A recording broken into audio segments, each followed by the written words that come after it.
Shalom Bapak Ibu dan Saudara yang saya kasihi di dalam Tuhan.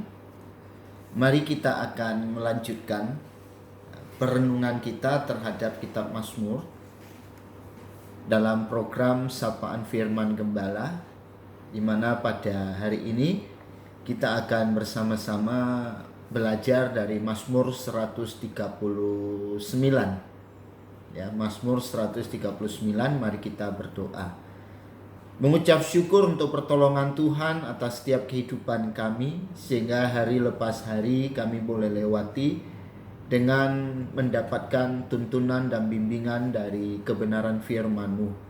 Tuhan, Engkau terus ada untuk menyapa kami, yakinkan kami bahwa kami tidak sendirian, tapi selalu ada Tuhan bersama dengan kami.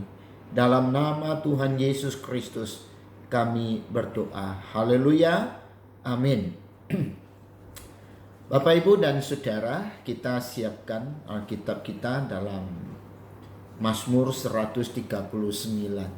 Ya, jadi pertama kita mulai dengan membaca ayat yang kedua sampai yang keempat. Ya, Mazmur 139 ayat yang kedua sampai keempat. Engkau mengetahui kalau aku duduk atau berdiri. Engkau mengerti pikiranku dari jauh. Engkau memeriksa aku kalau aku berjalan dan berbaring. Segala jalanku kau maklumi, sebab sebelum lidahku mengeluarkan perkataan, sesungguhnya semuanya telah kau ketahui, ya Tuhan. Nah, Bapak Ibu dan Saudara yang saya kasihi, dalam kehidupan ini ya kita sering sekali berpikir bahwa kita sendiri, terutama ketika kita menghadapi situasi yang sulit.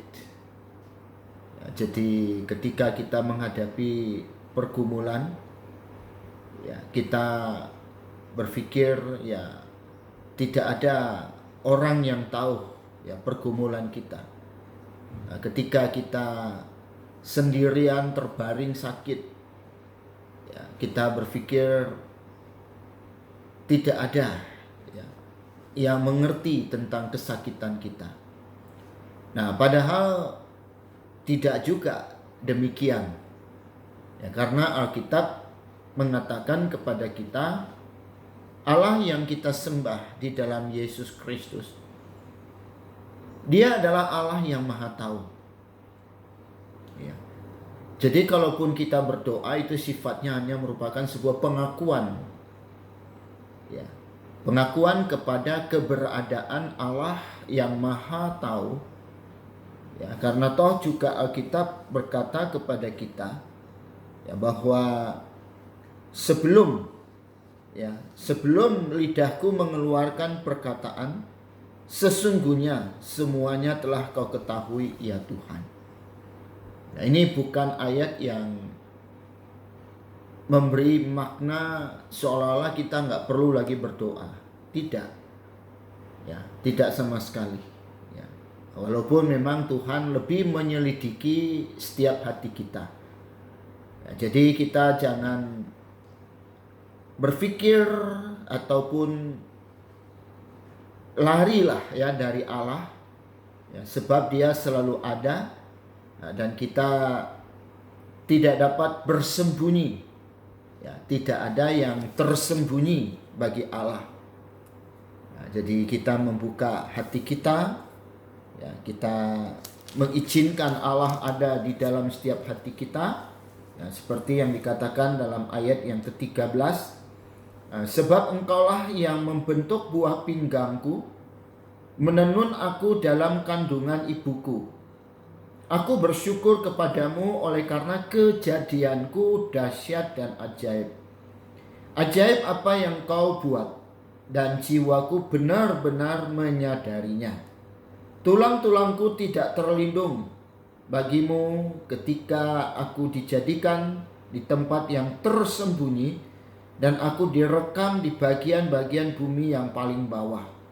Matamu melihat selagi aku bakal anak, dan dalam kitabmu semuanya tertulis, hari-hari yang akan dibentuk sebelum ada satupun daripadanya.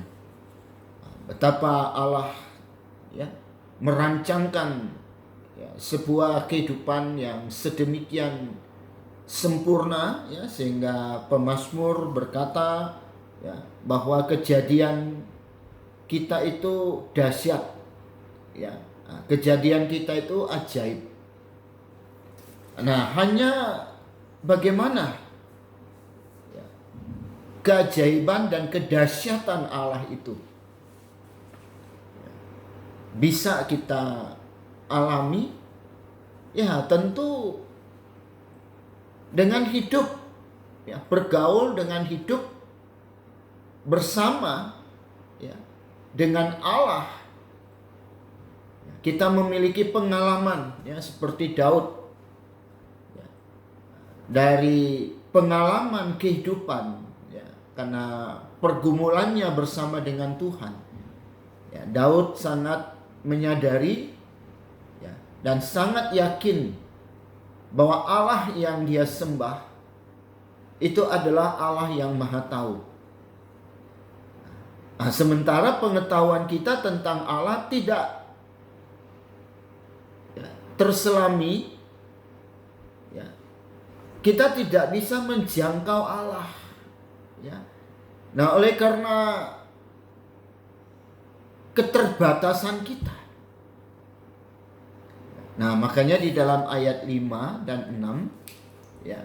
Nah, jadi ayat 5 dan 6 di situ dikatakan ya, demikian ya, 5 dan 6, dari belakang dan dari depan engkau mengurung aku dan engkau menaruh tanganmu ke atasku. Terlalu ajaib bagiku pengetahuan itu, terlalu tinggi ya, tidak sanggup aku mencapainya. Nah, dengan segala keterbatasan memang kita harus akui ya, ada kesulitan bagi kita untuk memahami tentang Allah itu. Ya, oleh karena itulah maka ya, kita diberi pengetahuan, ya, diberi hikmat, diberi akal, budi, ya, dan diberikan firman ini. Nah, sehingga kita semakin dibentuk ya, semakin kita mengenal Tuhan ya, semakin kita tahu siapa itu Tuhan, semakin kita mengasihi Tuhan, maka semakin ajaiblah hidup kita ya. Jadi sekali lagi bahwa ya, kita harus alami ya, secara langsung ya. Nah, kita harus minta ya, supaya Tuhan terus menyatakan dirinya, dan juga ada sebuah kerinduan hati kita untuk menerima Tuhan itu.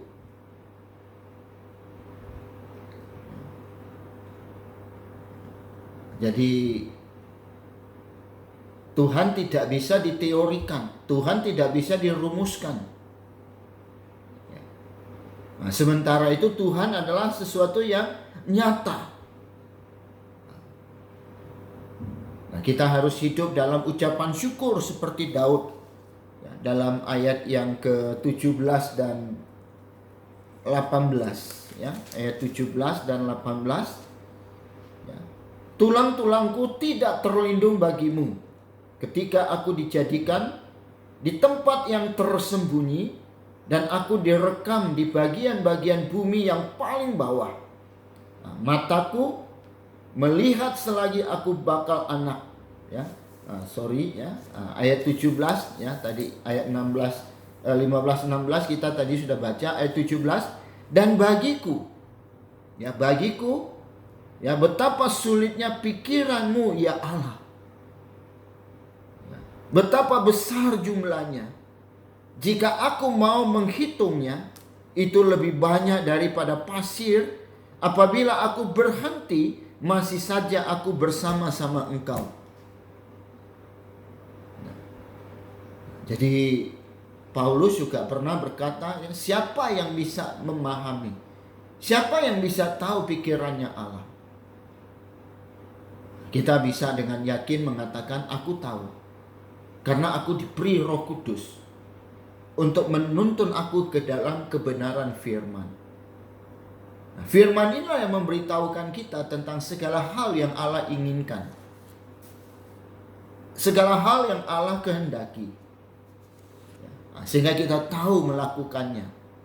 Kita tahu menyenangkan hati Tuhan. Pengenalan kita kepada Allah itu membuat kita tidak khawatir.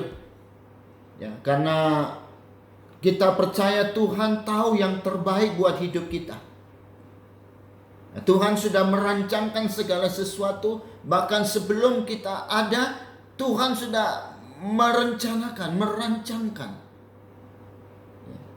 Apalagi setelah kita ada, gak mungkin Tuhan terlantarkan. Tidak mungkin Tuhan biarkan.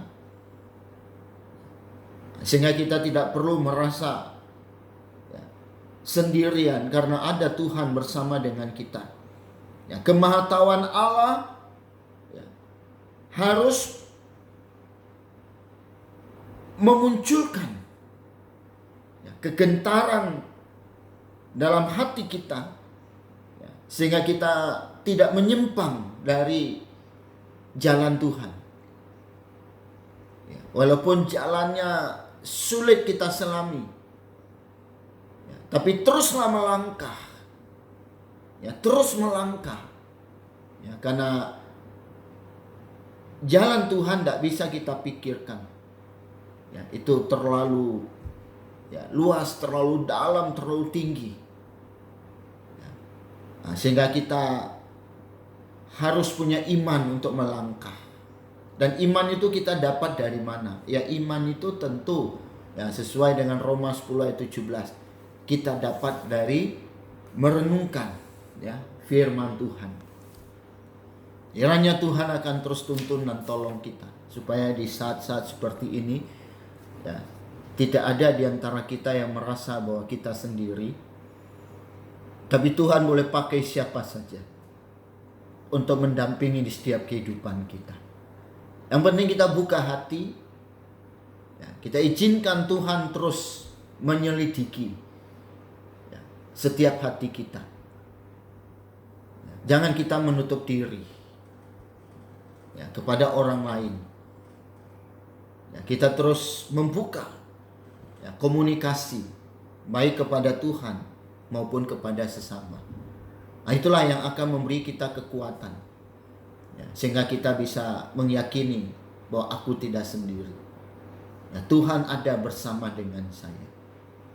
Kita punya keluarga, kita punya saudara seiman yang akan selalu menopang kita, di mana kita boleh saling mendoakan satu dengan yang lain. Tuhan Yesus memberkati kita. Amin.